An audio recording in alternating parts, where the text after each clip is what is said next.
우리를 천국으로 인도하는 말씀 앞에 자리를 같이 했습니다. 반갑습니다. 무난합니다. 하나님 말씀 히브리서 제9장 1절 그리고 9절로 10절입니다. 첫 언약에도 섬기는 예법과 세상에 속한 성소가 있더라.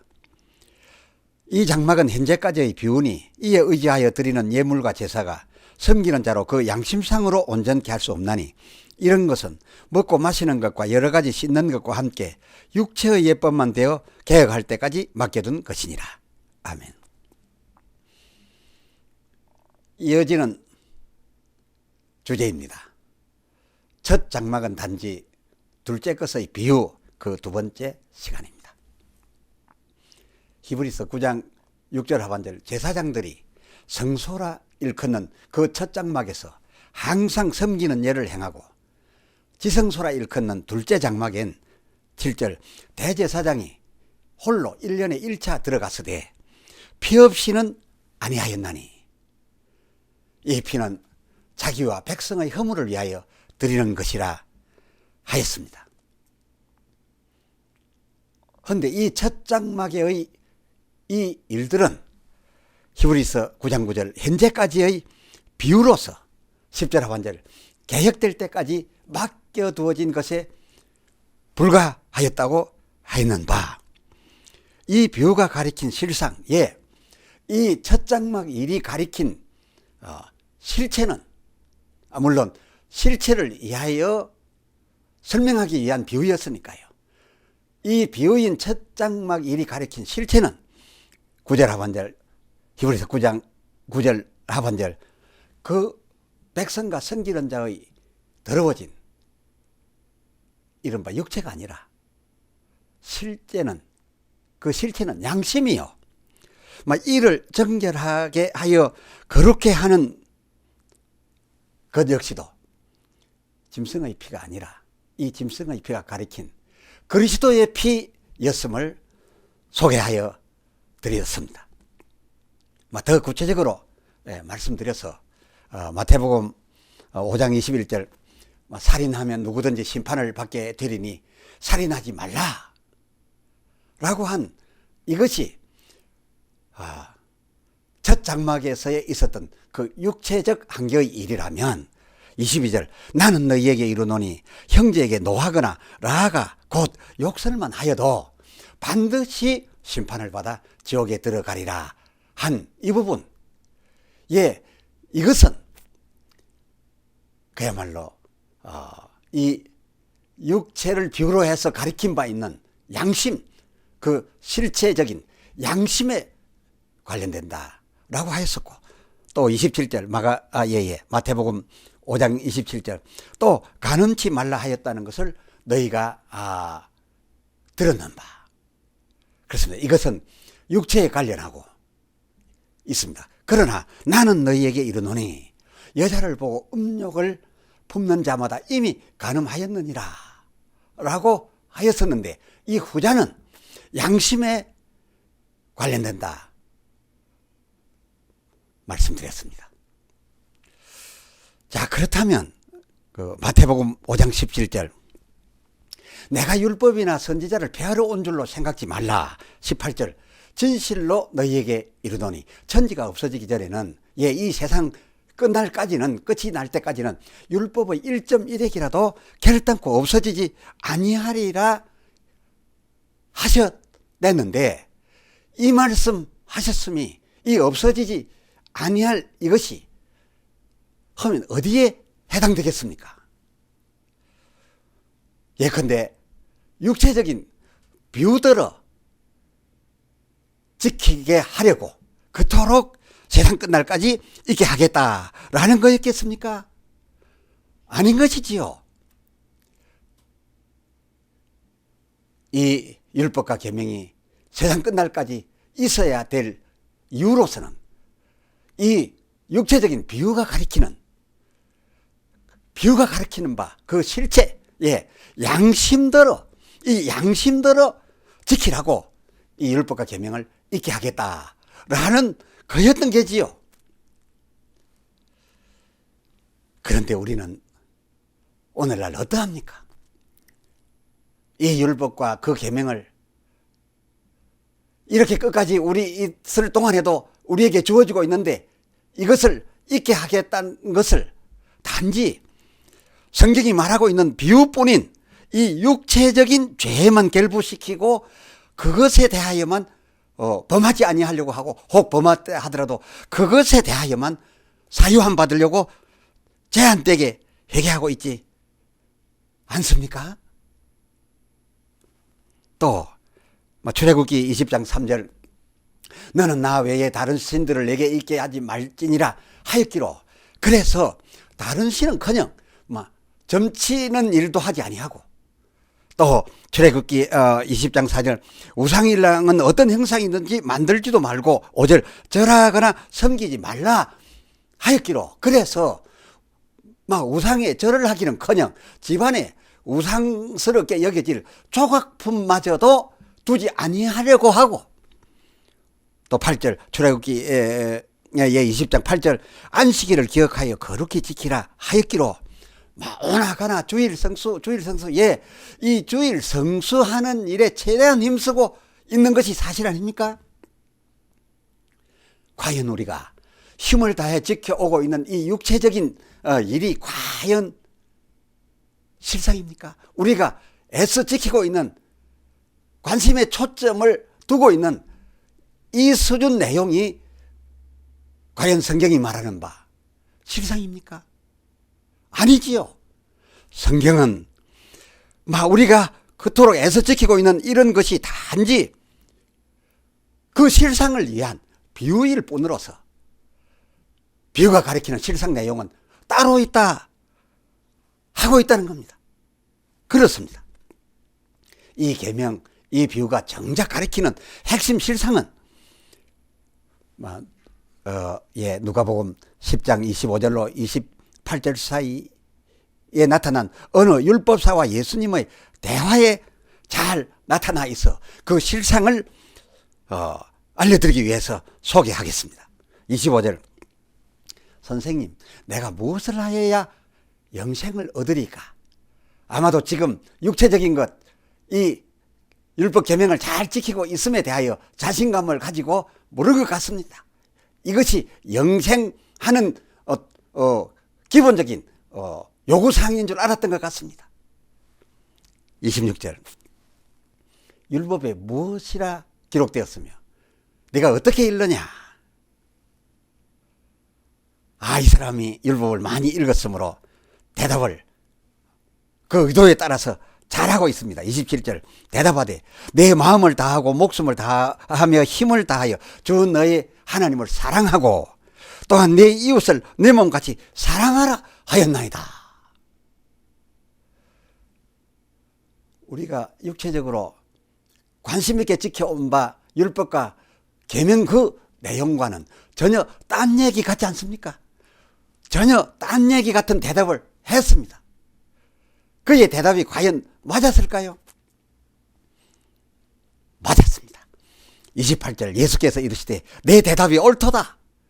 이를 행하라. 그러면 내가 원하는 그 영생을 살리라. 그렇습니다. 이 계명들이 우리가 관심 두고 있는 간음하지 말고 도적질하지 말고 안식일을 철저히 지켜야 되는 육체적인 순종 그대로 지키는 것에 초점이 가 있는 것이 아니라 정작 이 계명들이 가르치는 핵심은 하나님께 대한 것이면 하나님 사랑하라는 것이고 이웃에게 가라는 것이면 내 이웃을 내 몸같이 사랑하라는 거였습니다.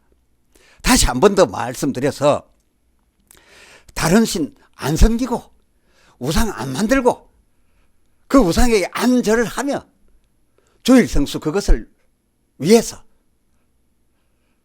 그것만 철저히 하라고 주신 계명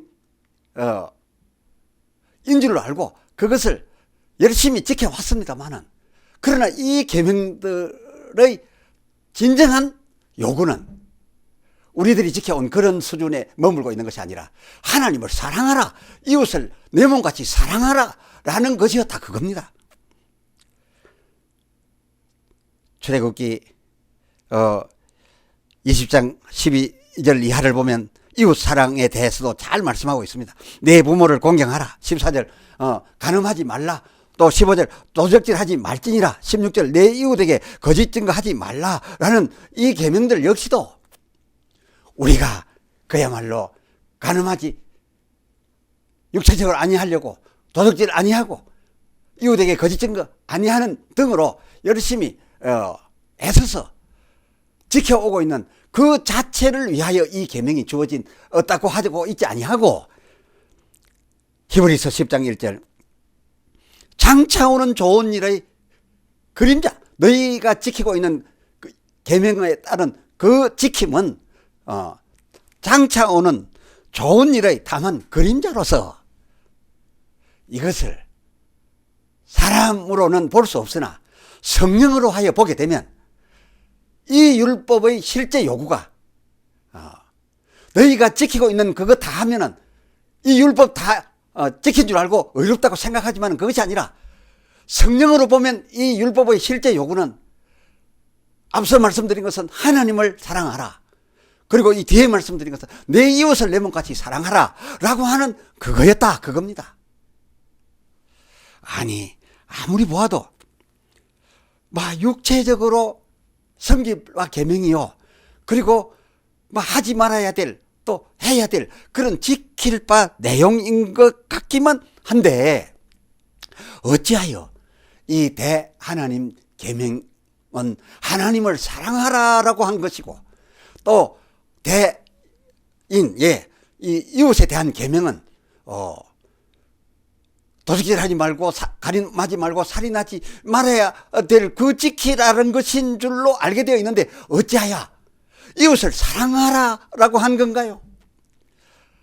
아무리 보아도 다른 신 내게 두지 말고 우상에게 절 아니할 것과 주일 지켜야 하는 것이고 또 그 후반부 대인관계는 내 부모 공경하고 간음 말고 도적질 말고 거짓 증거 말아야 할 그런 요구의 율법과 계명인 것 같은데 이 계명이 우리가 그렇게 알고 있는 이 계명이 하나님 사랑하고 이웃 사랑하라는 것이라니요.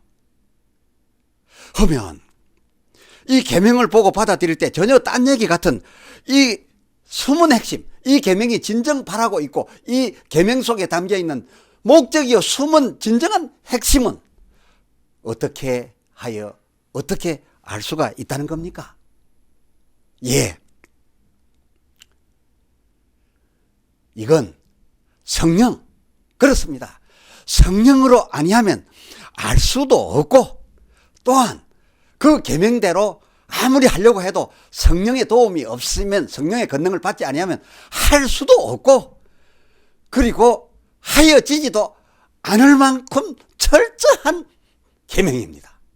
인간으로서는 다 감당할 수 없는 수준까지의 계명입니다. 성령이 아니고는 알 수도 없고 할 수도 없다 그런 말입니다. 보실까요? 누가복음 10장 21절 심지어 예수님까지도 성령으로 기뻐하사 이 말씀하시며 내가 너희에게 말하노니 많은 선지자와 임금이 비록 선지자와 하나님이 기름 부은 세운 임금들일지라도 지금 내가 너희에게 성령으로 기뻐하사 아는 바를 하나님의 깊은 그 뜻을 너희에게 알려주고 있는데 이러한 것을 많은 선지자와 임금일지라도 너희 듣고 있는 이것을 보고자 하였어도 알고자 하였어도 보지 못하고 알지 못하였느니라 라고 하셨습니다. 그렇습니다. 히브리서 9장 8절 성령이 보이신 바가 아니면 알 수 없었던 내용. 이 첫 장막 동안에는 이 첫 장막 동안 대제사장이 1년 1차 지성소에 들어가고 일 다 마치고 나와서서도 다시 말해서 사람들의 보기에는 그가 지성소까지 들어가서 섬길 일 다 하고 안전하게 나왔으니까 온전한 것이고 그거 수준만 지키면 짐승의 피 가지고도 온전한 것 같이 여길 수밖에 없었어도 그러나 사람들 볼 때 그렇게 되었던 그 첫 장막 일도 성령이 볼 때는 그렇지 않았어. 성령이 보이신 것은 실제 장막에 들어가는 길. 말하자면 사람들이 보는 바 이 첫 장막의 일은 단지 성령이 말하여 주시는 바에 따르면, 깨닫게 해주신 바에 따르면 비유일 뿐으로서 그림자였을 뿐임으로써 그것이 가리키는 이 실제 장막, 둘째 장막에 들어가는 그 길은 저희 첫 장막에서 지성소 들어갔다 나왔다 안전했던 그것으로도 아직 진정한 장막에 들어가는 길은 열려 있기는커녕 나타나 있지도 않았었다 라고 말하고 있습니다. 이 성령의 도움 없이는 이런 율법과 계명과 첫 장막의 모든 것들이 진정 알아야 된다고 하나님께서 알려주신 그 내용은 알 수 없는 것이다, 그것입니다. 예컨대 성령으로 본즉 9절 그 대단하게 여긴 첫 장막의 일들은 단지 둘째 장막의 비유 그림자에 불과하였으니까 그림자를 있게 한 그 실체는 따로 있었다, 그겁니다. 이 실체는 성령으로만 볼 수 있고 이 그림자는 세상 사람들이 실제인 줄 알고 보고 있다, 그것이었다, 그겁니다. 그렇습니다. 성령에 감동되지 않고는 사실 팩트만 보일 뿐입니다. 그 사실만 볼 뿐입니다. 그런데 이 팩트는 히브리서 8장 5절 실제가 아니고 실제에 대한 똑같아 보이는 그림자요, 그래서 비유일 뿐이라는 겁니다. 우리는 이 보이는 것을 성령이 보실 때는 그림자요 비유일 뿐인 이 보이는 것을 믿고 다 된 줄로 알고 있는데 말입니다. 이를테면 주일 성수하라에 그 성수하고 또 부모 공경하라에 힘들지만은 공경하면 다 된 줄로 아는데, 근데 우리가 다 된 줄로 알았던 그 지킴은, 그래서 의롭다고 여기고 있는 그것은, 그래서 죄 안 지었다고 여기고 있는 그것은 단지 비유요 그림자로서 그걸 위하여, 우리의 지켜온 바 그걸 위하여 그렇게 할 게 아니라 성령이 가르쳐 주시는 바에 따르면 이 율법과 계명을 사랑을 위하여 지키란, 사랑을 위하여 그렇게 지키란 것이고, 더 나아가 사랑으로 하게 되면 이 계명들이 너희처럼 그렇게 힘써서 애써서 지키려고 해서 지켜지는 것이 아니라 절로 지켜져 있다는 것이고,